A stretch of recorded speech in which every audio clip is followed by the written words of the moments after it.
चलो भाई, तो आगे बढ़ते हैं। तो वो जब बातें मत कर। कौन सा? नहीं, अरे यार मैं ऐसे उठा लाता हूँ ना, इस समय कोई स्कूटी तो ना आते हैं जो मतलब ऐसा हो गया डीलर हाल इस समय, तो ये थोड़ा सा सही है ना। बाकी कपड़े थोड़े से वैसे।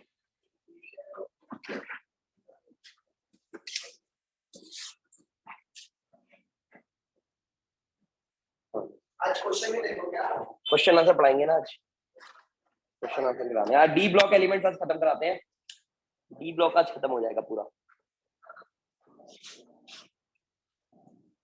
मोलर कंडक्टिविटी और मोलर कंडक्टेंस सेम है बेटा जी। Priyanka Sahu, molar conductivity and molar conductance are same, इसलिए लिखवाया था। मोलर कंडक्टिविटी और मोलर कंडक्टेंस, ठीक है, वो दोनों सेम ही है, उनके लिए एक ही वर्ड यूज किया जाता है। आज के समय कैसे ये बैच आगे होता है भाई।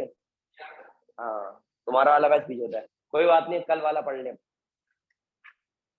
कल जो पढ़ाएंगे ना वो आज यहाँ पढ़ा देते हैं पहले। तो आज बेटा हम लोग क्वेश्चन डिस्कस करने वाले हैं 31 से 35 और 37 से 42। तो इतने क्वेश्चन डिस्कस करेंगे। 43 क्वेश्चन तुम लोग कट कर सकते हो, ठीक है। तो 31 से लेके 35 और क्या बोला मैंने 37 से लेके 42, तो 10 क्वेश्चन आज हम लोग डिस्कस करेंगे। तो इनमें कुछ क्वेश्चन बहुत ही इंपॉर्टेंट है और कुछ क्वेश्चन तो टाइम पास वाले हैं, तो सारी टाइप के क्वेश्चन कराएंगे। क्वेश्चन नंबर 30 सबसे पहले करते हैं। क्वेश्चन नंबर 31, ठीक है, हाँ, और 37 से 42 डी ब्लॉक एलिमेंट्स खत्म हो जाएगा। ओके, तो क्वेश्चन नंबर 31 है पहले। क्वेश्चन नंबर 31, अब इसके जैसे दो टाइप के क्वेश्चन है, 31 और 35, वेरी इंपॉर्टेंट क्वेश्चन। 31 और 35 बहुत इंपॉर्टेंट है और समझ में बहुत कम आते हैं, ठीक है। तो ध्यान सुनना, ध्यान समझना, ठीक है। 31 और 35, इसको समझाने से पहले यहाँ पे तीन चीजों के बीच में मैं तुम्हें कंपैरिजन कराता हूँ। किन किन के बीच में? Copper, copper +1, copper +2। अब मैं तुमसे पूछूं बेटा जी, इन तीनों में से सबसे ज्यादा स्टेबल कौन सा वाला कंपाउंड है? इन तीनों में आर्गन 3d10। अब मैं तुमसे पूछूं बेटा जी, इन तीनों में सबसे ज्यादा स्टेबल कंपाउंड कौन सा है, तो तुम्हारा आंसर क्या होगा? तुम इलेक्ट्रॉनिक कॉन्फ़िगरेशन देखोगे और तुम्हें लगेगा यार 3d9 सबसे कम स्टेबल कौन सा, बताओ। 3d9 ऐसा लगेगा 3d9 है ना। और यहां देखो क्या है, ये 3d10, ये भी 3d10। अब पर ये ऊपर वाला क्या है? न्यूट्रल। न्यूट्रल कंपाउंड ज्यादा स्टेबल होते हैं और चार्ज वाले कम स्टेबल होते हैं।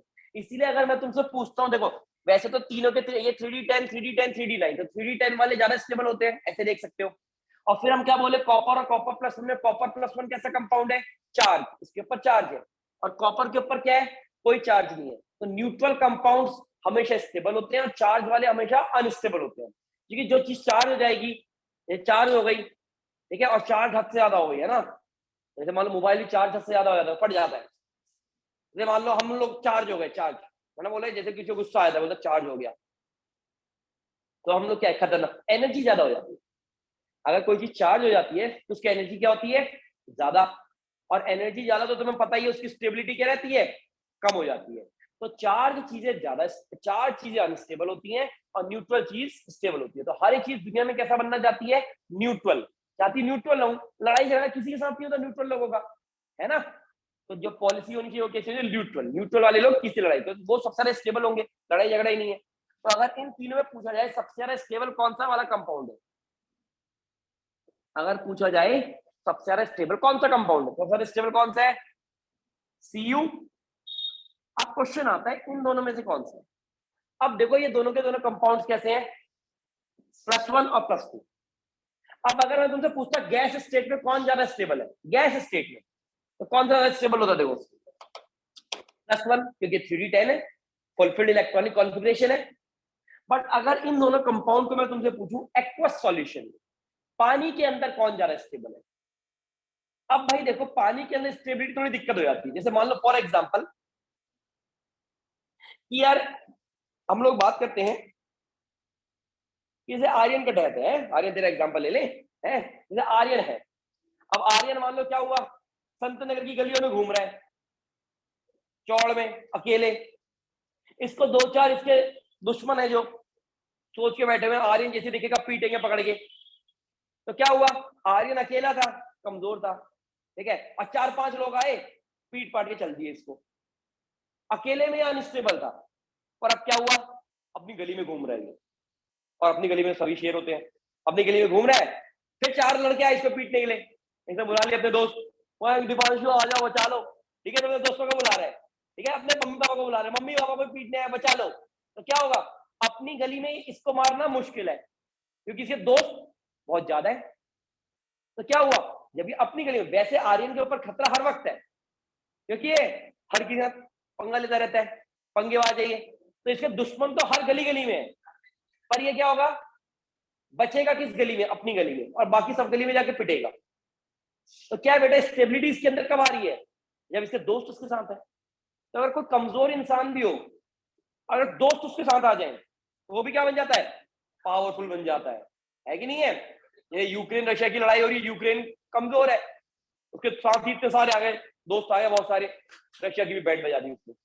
तो क्या बेटा जी, तो अगर कमजोर इंसान को क्या करे, उसके दोस्त आ जाए तो स्टेबिलिटी बढ़ जाती है। तो सेम टू सेम क्या है, अब देखो इन दोनों में से ऐसा लग रहा था, हवा में कौन ज्यादा स्टेबल है, 3D10 वाला, ये ज्यादा स्टेबल है।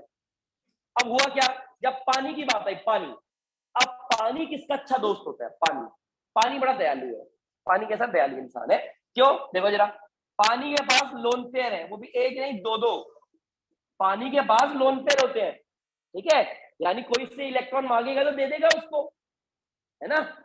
तो अब क्या हुआ, पानी के पास दोनों जाते हैं, कौन, कॉपर +1 कॉपर +2 दोनों जाते हैं, कॉपर +1 भी जाता है, कॉपर +2 भी जाता है। अब पानी तो दयालु इंसान है ना, पानी तो न्यूट्रल ही होता है, ठीक है। अब कॉपर +2 बोलता है, यार पानी मेरे किसी ने 2 इलेक्ट्रॉन लूट लिए, बर्बाद हो गया, मैं बचा ले। कॉपर +1 भी बोलता है, मेरा किसी ने 1 इलेक्ट्रॉन लूट लिया, बर्बाद हो गया, बचा ले। अब पानी क्या देखेगा, पानी देखेगा यार ये ज्यादा लुट गया, यही नहीं है, ज्यादा कमजोर है, इसकी मदद करूंगा मैं। तो जिसके ऊपर ज्यादा प्लस चार्ज होता है ना, तो पानी उसको अपने इलेक्ट्रॉन आसानी से डोनेट कर देता है। तो पानी क्या करेगा, बोलेगा ले ले मेरे इलेक्ट्रॉन, इसके पास प्लस चार्ज ज्यादा है, यानी इलेक्ट्रॉन की कमी है ना, तो पानी क्या बोलेगा, तू वीक है, ज्यादा कमजोर है, आजा तुझे मैं इलेक्ट्रॉन देता हूँ। और ये क्या है, इसके पास प्लस चार्ज कम है, यानी इसके पास इलेक्ट्रॉन ज्यादा है, और इलेक्ट्रॉन अगर ज्यादा होंगे तो इसकी स्टेबिलिटी क्या होगी, कम। यहाँ देखो कॉपर +2 के पास क्या है, जो इलेक्ट्रॉन्स हैं, कॉपर +2 के पास इलेक्ट्रॉन की कमी हो गई ना, तो पानी क्या करेगा, इसको अपने इलेक्ट्रॉन्स डोनेट कर देगा। But on the other hand copper +1 में क्या है, इलेक्ट्रॉन थोड़े ज्यादा है, तो कॉपर +1 क्या है, थोड़ा ज्यादा पावरफुल। तो पानी के अंदर क्या होता है, कौन सा वाला कंपाउंड ज्यादा स्टेबल होता है, जिसके ऊपर जितना ज्यादा पॉजिटिव चार्ज है। इस प्रॉपर्टी को हम लोग क्या बोलते हैं बेटा, हाइड्रेशन एनर्जी। इस प्रॉपर्टी को क्या बोलते हैं, हाइड्रेशन एनर्जी, जो पानी दूसरों की मदद कर रहा है। तो पानी क्या करता है, एनर्जी लिबरेट करता है। पानी बोलता है मेरे ऊपर चार्ज प्लस है, तो मैं तेरे साथ दोस्ती ज्यादा करूंगा। तो जब दोस्ती करते हैं, यानी क्या कर रहे हैं, बॉन्ड बना रहे हैं, बॉन्ड। तो बॉन्ड बनाना कैसी प्रोसेस होती है, एक्सोथर्मिक। जब भी बॉन्ड बनता है तो एनर्जी रिलीज होती है, तो इस केस में क्या होगी, हाइड्रेशन एनर्जी ज्यादा रिलीज होगी, और इस केस में क्या होगी, हाइड्रेशन एनर्जी कम रिलीज होगी। तो ज्यादा हाइड्रेशन एनर्जी यानी ज्यादा स्ट्रॉन्ग बॉन्ड बनेगा, कॉपर +2 पानी के अंदर ज्यादा स्टेबल हो जाएगी। तो कॉपर +2 के ऊपर प्लस चार्ज जो था, पहले इससे दिक्कत वाली बात थी, अब यही इसकी पावर बन गई है, ठीक है कि नहीं है।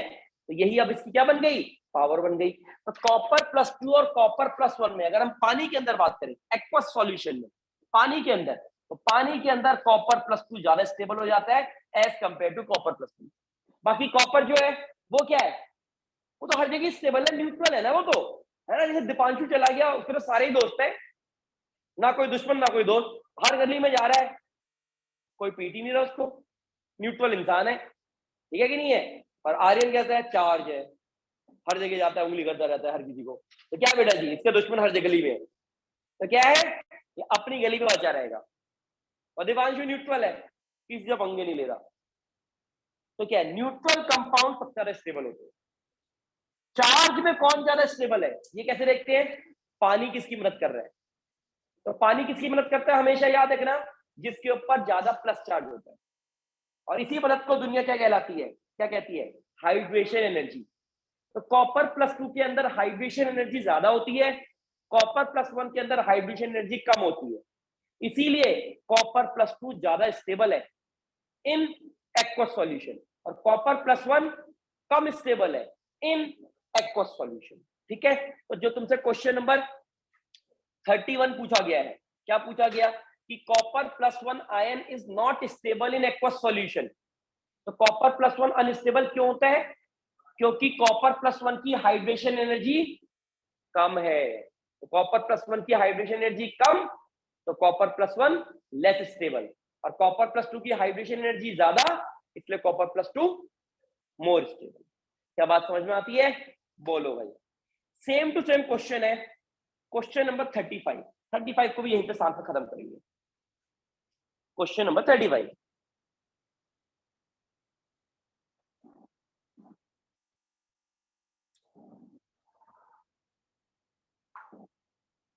ठीक है।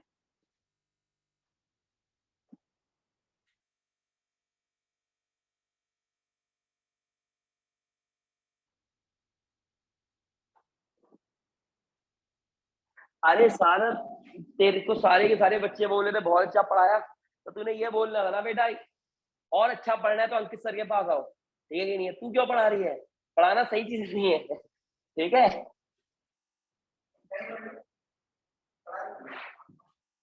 तो कर जा। ठीक है, तो अगली बार से कोई पूछे तो बोला कर ये तो मुझे अंकित सर ने सिखाया है सारा। ठीक है, उनसे पढ़ो जाके। अब देखें क्वेश्चन नंबर 30। हाँ, स्कूल में पढ़ा रही थी, मतलब ये आज होता है ना तुम्हारे स्कूल में, प्रेजेंटेशन जैसी होती होगी, चैप्टर चैप्टर पढ़ाना है, जैसे कभी टीचर ने बोल दिया। हाँ, तू तो मत ही पढ़ाइए, ठीक है कि नहीं है। हाँ, क्वेश्चन नंबर 35, क्वेश्चन नंबर 35 वो सिमिलर है इसके 31 के जैसा है। 35 क्या बोलते हैं, E naught value of copper is positive. E naught value of copper is positive, यानी कि सुनो, ई नॉट वैल्यू कॉपर +2 से कॉपर क्या आ रही है, ये जो मैंने क्वेश्चन में लिखवाया है M+2 से M। M का मतलब क्या है, मेटल। M को तुम कॉपर से भी रिप्लेस कर सकते हो और इसको कॉपर से। तो क्या बोल रहा है, कॉपर +2 से कॉपर जो है वो क्या आ रही है बेटा जी, वैल्यू पॉजिटिव आ रही है। तो ऐसा क्यों, अब जरा समझना। देखो, कॉपर +2 से कॉपर ई नॉट की वैल्यू पॉजिटिव, हमने इलेक्ट्रोकेमिस्ट्री पढ़ी हुई है, नहीं भी पढ़ी तो कोई दिक्कत नहीं है। देखो, ई नॉट की वैल्यू का मतलब पता क्या होता है, ये अगर पॉजिटिव होती है इसका मतलब वो रिएक्शन हो सकती है, और अगर नेगेटिव होती है तो इसका मतलब वो रिएक्शन नहीं हो सकती। अब कॉपर +2 से कॉपर की वैल्यू क्या आ रही है बेटा जी, पॉजिटिव आ रही है। तो इसका मतलब क्या बेटा जी, कि कॉपर +2 से कॉपर का बनना, तो खड़ा हो जा, इधर आ जा, इधर कोई बात नहीं, वो अकेला ही ठीक है, इधर बैठ जा। जब देखो तेरे को समझ नहीं आ रही है, इधर बैठ, है उधर बात करियो तू। जब देखो बैठ जा भाई। ई नॉट वैल्यू ऑफ कॉपर +2 से कॉपर इज पॉजिटिव, इसका मतलब क्या है कि कॉपर +2 से कॉपर का बनना स्पॉन्टेनियस प्रोसेस, यानी कॉपर +2 से कॉपर जरूर बनेगा। अब मुझे बताओ, कोई रिएक्शन क्यों होती है, जब कोई चीज अनस्टेबल हो स्टेबल बनने के लिए।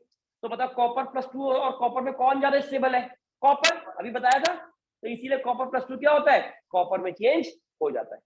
ठीक है ना, तो कॉपर +2 कॉपर में से चेंज होता है क्योंकि copper is more stable, copper +2 is less stable.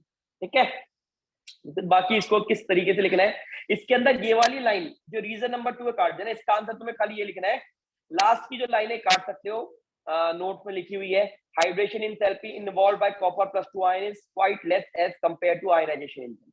इस वाली लास्ट की लाइन को काट सकते हो क्वेश्चन नंबर 35 में।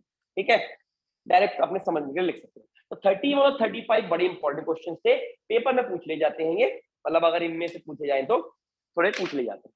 चलो अगले क्वेश्चन में पढ़ते हैं बेटा जी, क्वेश्चन नंबर 32। क्वेश्चन नंबर 32, तो 32 क्वेश्चन क्या है mn+3 का डिस्प्रपोर्शनेशन बड़ी आसानी से हो जाता है, यानी कि mn+3 का डिस्प्रपोर्शनेशन बड़ी आसानी से mn+2 और mn+7 में हो जाता है। तो ऐसा क्यों, क्वेश्चन पूछ रहा है ऐसा क्यों हो रहा है भाई। अब जरा देखो mn+3 की इलेक्ट्रॉनिक कॉन्फ़िगरेशन, मैग्नीज की इलेक्ट्रॉनिक कॉन्फ़िगरेशन क्या होगी, आर्गन 3d, अब +3 का 3 इलेक्ट्रॉन निकाल दो 3d4, और mn+2 क्या होगा, आर्गन 3d5, और ये क्या होगा, आर्गन 3d0। बोलो ठीक है, यही तो होगा ना। अब देखो जरा मुझे बताओ डिस्प्रपोर्शनेशन का मतलब क्या होता है, जब एक ही एलिमेंट का क्या हो, रिडक्शन, और एक ही एलिमेंट का क्या हो, तो इस टाइप की रिएक्शन को हम लोग क्या बोलते हैं, डिस्प्रपोर्शनेशन। तू किस काम के लिए आई यार, है 9 बज गए और तू इतना लेट लेट आ रही है? तो उसका बर्थडे था, तो बर्थडे मनाना जरूरी है? इधर देखें, तो एक है मयंक जोशी, आगे देख, अब देखें, अब यहाँ पे क्या है,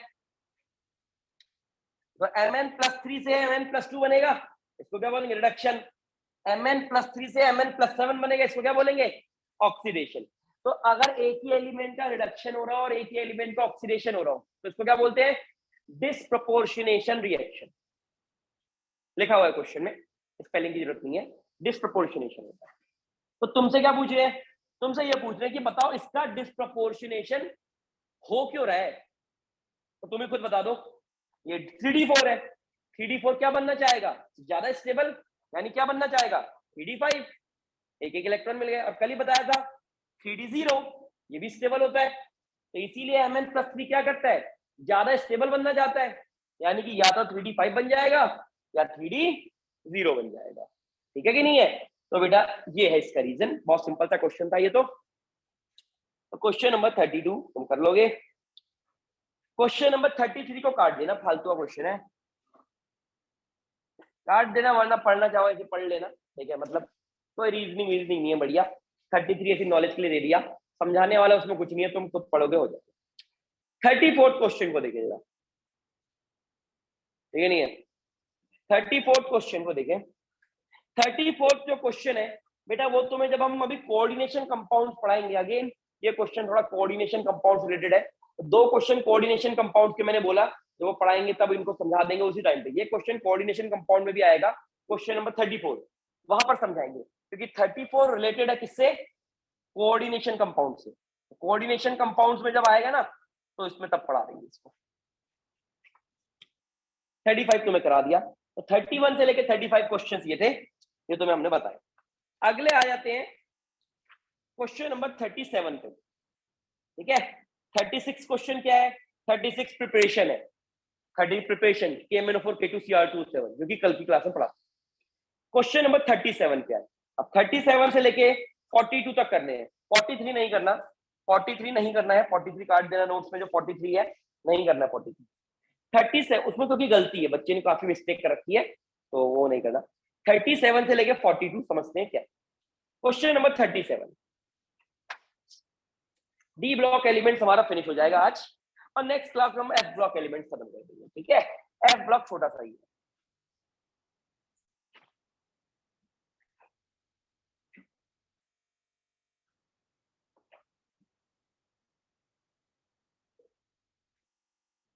चलो भाई देखिए, तो क्वेश्चन नंबर 37 है। क्वेश्चन नंबर 37 क्या है, explain how colour of K2Cr2 solution depends on pH. अच्छा जी, क्या बोल रहा है, एक्सप्लेन हाउ कलर, जो K2Cr2O7 का कलर है वो पीएच पे डिपेंड करता है यार।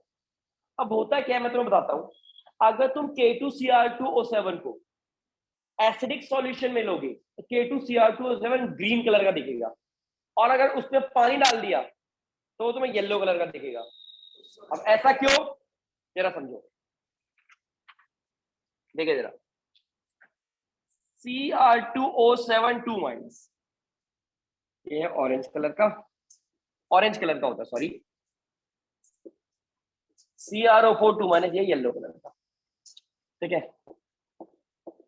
H प्लस में स्टेबल है और this is stable in OH minus.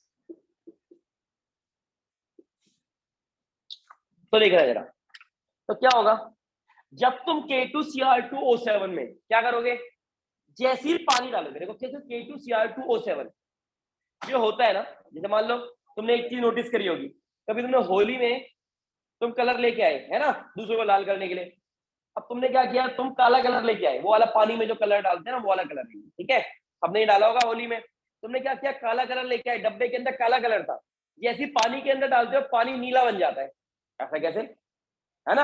अगर तुम कलर लेके आए कौन सा, पिंक कलर का, मान लो पानी बन गया ग्रीन कलर का, ऐसा कैसे। तो अब यहां समझो जरा, सेम टू सेम होता है K2Cr2O7 के साथ।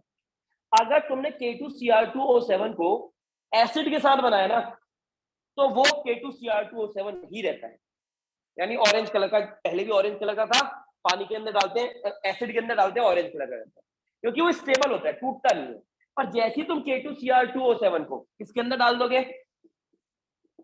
पानी के अंदर, तो जैसे ही पानी के अंदर डालोगे, इसका कलर पहले कैसा दिखता था, ऑरेंज कलर का, तो पानी के अंदर ही अनस्टेबल होता है, और अनस्टेबल होता है तो टूट जाता है, पानी के अंदर ही टूट जाता है, और टूट के क्या बनाता है, CrO4 2 माइनस, और इसका कलर क्या होता है, येलो।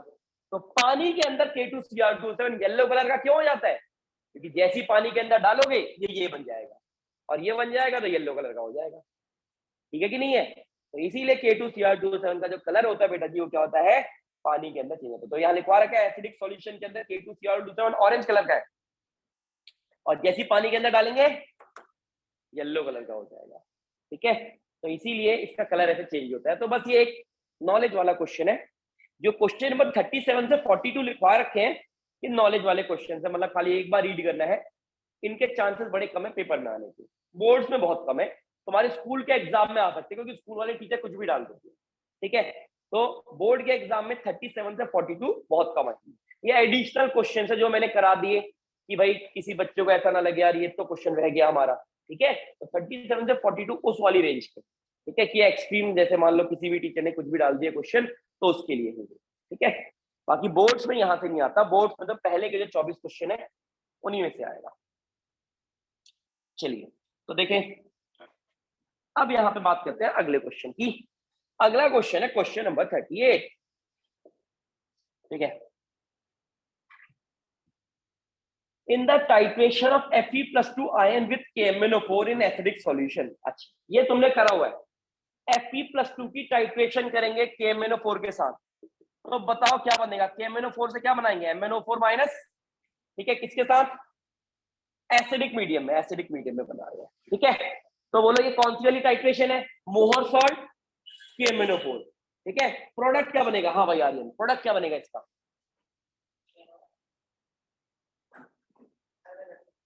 क्या बता क्या बनेगा, रील बना ले तू आजकल बस, है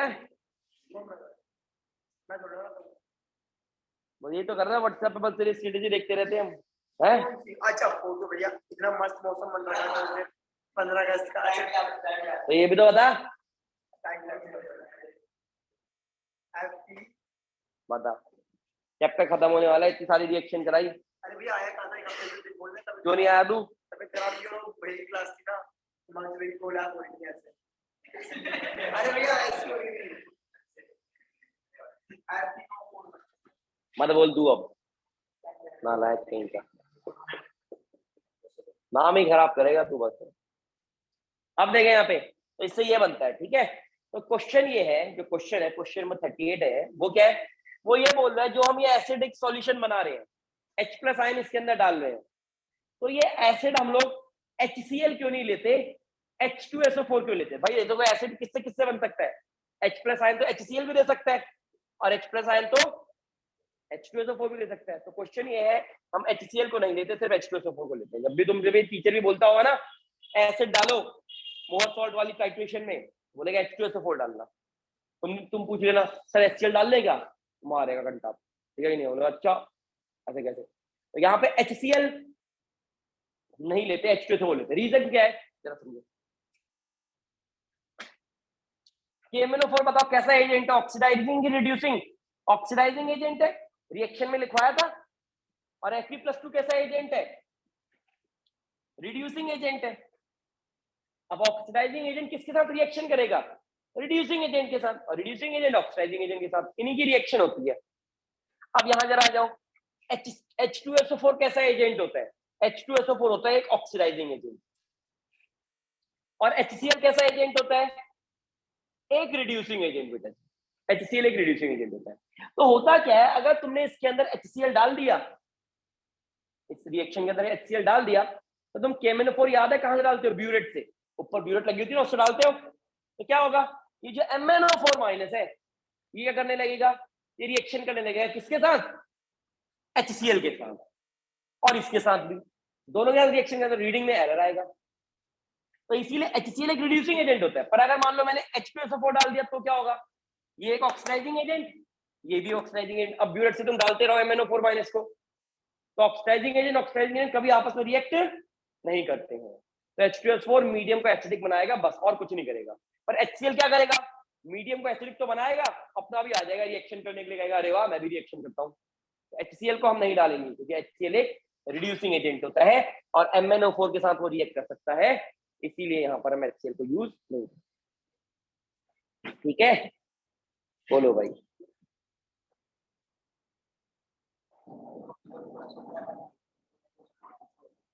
बहुत बढ़िया सारा, बहुत बढ़िया।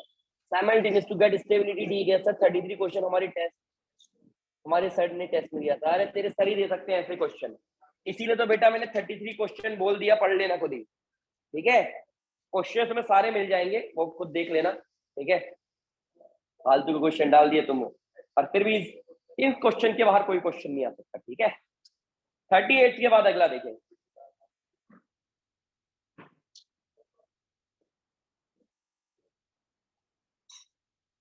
थर्टी नाइन्थ क्वेश्चन देख लो भैया। 40th क्वेश्चन भी लिख लेना। 40th क्वेश्चन कोऑर्डिनेशन कंपाउंड्स में पढ़ाएंगे। देखो इस चैप्टर से पहले ना, वैसे मैं हर साल कोऑर्डिनेशन कंपाउंड पढ़ाता हूँ, क्योंकि ये बीच बीच में ना कोऑर्डिनेशन आ जाता है यार। ठीक है, पर वो तो बच्चों के स्कूल में आ रहा था, और ये छोटा सा चैप्टर था, इसलिए करा दिया मैंने। 40th क्वेश्चन भी कोऑर्डिनेशन कंपाउंड में खत्म हो जाएगा, खुद ही आ जाएगा ये क्वेश्चन। ये क्वेश्चन मैंने, जो क्वेश्चन मैंने यहाँ पे लिखे रहा हूँ ना मैं ऐसे, वो मैंने कोऑर्डिनेशन कंपाउंड में भी लिखवाए हुए हैं, वहां पर आएंगे, वहां पर करवा दूंगा। 39 को देख लो। 39 क्वेश्चन क्या है? ई नॉट वैल्यू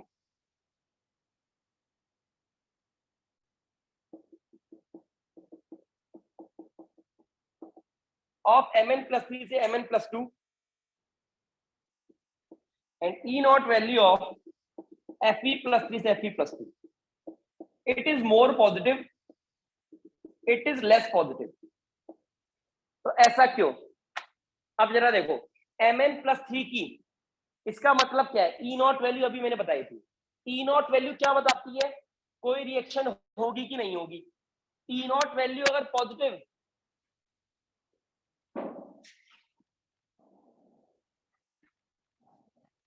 अरे आज तो बच्चे का सीवीट का पेपर था यार, अभी सोचो। हाँ, अभी पता चलेगा कैसा गया। आज सर, आज सर, हाँ 25 को, 24-25 को दिया, तो बढ़िया ही करेंगे, पता चलेगा अभी इसी वीक में क्या करके आते हैं। वैसे तो पेपर इजी आ रहा है बच्चों का। हाँ, वही आ रहा है जो तुम्हें हम पढ़ा रहे हैं ना, यही पूछ ले रहे हैं, मतलब इससे भी लो लेवल का दोनों। जैसे तू आता है कभी कभार, अब तू ऑफलाइन ही आता है ना। हाँ, अब वो डिपेंड करता था यार, कभी है। अच्छा यहीं पे है क्या ये अपेक्स वाली? अच्छा अच्छा अच्छा अच्छा अच्छा, हाँ। मुझे याद है, दोनों ही टाइम पे आ जाते। अपेक्स वाले आते नहीं थे, कम आते थे। शुरू वाले जितने भी है ना ये सब, ये ऑनलाइन ऑफलाइन, क्योंकि ये टाइम वेस्ट होगा, ऑनलाइन में समझ में आती केमिस्ट्री। अच्छा, दोस्त है वो। तो अपने काम ज्यादा तू क्यों बोल रहा बीच में है? हर जगह तुझे अपनी वकालत दिखानी है क्यों या तू क्यों? तू 12वीं के बाद तू लॉ करियो, लॉ है ना, हर जगह घुसना है तूने है? अरे अच्छा इनका पूरा ग्रुप ज्यादातर ऑनलाइन ले लेता क्लास। अब देखें तो यहाँ पर क्या है, मोर पॉजिटिव, ये लेस पॉजिटिव। तो अब जरा समझे, ई नॉट की वैल्यू देखो जरा बेटा जी, ई नॉट की वैल्यू। अब ई नॉट की वैल्यू इसकी ज्यादा पॉजिटिव है, यानी कि ये रिएक्शन जल्दी होगी, और ये लेस पॉजिटिव है यानी ये रिएक्शन कम जल्दी, मतलब लेट में होगी। जितना ज्यादा ई नॉट की वैल्यू पॉजिटिव होती है वो रिएक्शन उतना जल्दी होती है। ठीक है, तो यहाँ देखो अब जरा Mn+3 Mn+2, चलो इसकी इलेक्ट्रॉनिक कॉन्फ़िगरेशन लिखें। आर्गन क्या आएगा 3d4 और इसकी क्या आएगी आर्गन 3d5। तो मुझे बताओ क्या Mn+3 Mn+2 में कन्वर्ट होना चाहेगा? बिल्कुल, इसीलिए तो Mn+3 Mn+2 बनना चाहता है, तो इसकी वैल्यू ज्यादा पॉजिटिव है। अच्छा Fe+3 की क्या होगी? आर्गन 3d5 और Fe+2 की क्या होगी? Argon 3d6। तो मुझे बताओ क्या Fe+3 Fe+2 में कन्वर्ट होना चाहेगा? नहीं होना चाहेगा, तो इसीलिए इसकी वैल्यू क्या होती है? लेस पॉजिटिव, यानी ये रिएक्शन लेट होती है और ये रिएक्शन बहुत जल्दी होती है, क्योंकि हर एक चीज क्या बनाना चाहती है? D5। ठीक है, स्टेबिलिटी को इसलिए। चलिए, तो ये सिंपल था क्वेश्चन था। क्वेश्चन नंबर 41 देखिए,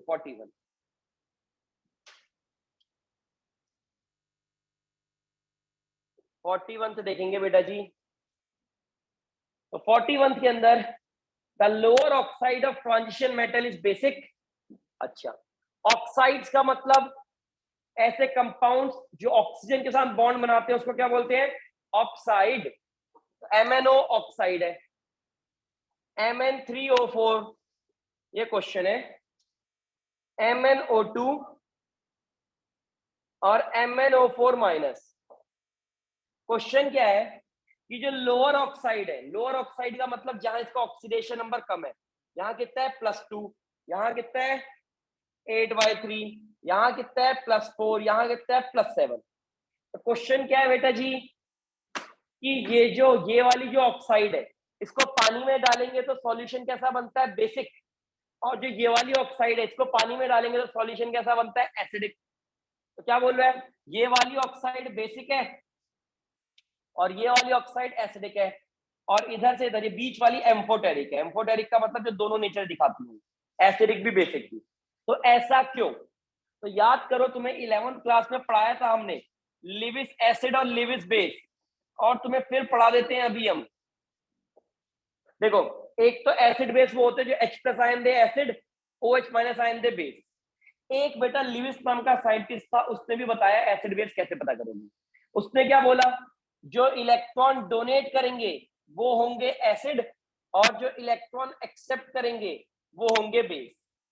अब बताओ इलेक्ट्रॉन एक्सेप्ट कौन करेगा? जिसके पास इलेक्ट्रॉन की कमी होगी। बोलो बेटा जी, अब बताओ सबसे ज्यादा इलेक्ट्रॉन की कमी किसके पास है? इसके पास है, +7 के पास इलेक्ट्रॉन की कमी है, तो ये क्या करेगा? इलेक्ट्रॉन ज्यादा एक्सेप्ट करेगा, और इलेक्ट्रॉन ज्यादा एक्सेप्ट करेगा तो क्या बनेगा? एसिड। इसीलिए इनके पास इलेक्ट्रॉन की कमी होती है, इसलिए अच्छे एसिड होते हैं, एसिडिक नेचर शो करते हैं। और इनके पास इलेक्ट्रॉन +2 चार्ज है, इलेक्ट्रॉन ज्यादा है, इसलिए बेसिक नेचर शो करते हैं। समझ गए? तो जितना ज्यादा प्लस चार्ज बढ़ता जाता है कंपाउंड उतना ज्यादा एसिडिक होता जाता है, और जितना ज्यादा प्लस चार्ज घटता जाता है कंपाउंड उतना ज्यादा बेसिक होता जाता है। तो प्लस चार्ज के हिसाब से भी हम एसिडिक और बेसिसिटी को देख सकते हैं।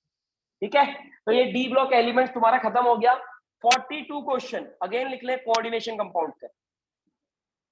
42 कोऑर्डिनेशन का है, और 43 नहीं करना, उस क्वेश्चन में कुछ गलती है। ठीक है, तो 42 43 ये फिनिश हो गए, और अब हम लोग अगली क्लास से एफ ब्लॉक एलिमेंट करेंगे और चैप्टर खत्म करेंगे अगली क्लास में। 42 भी नहीं करना, कोऑर्डिनेशन में करा देंगे।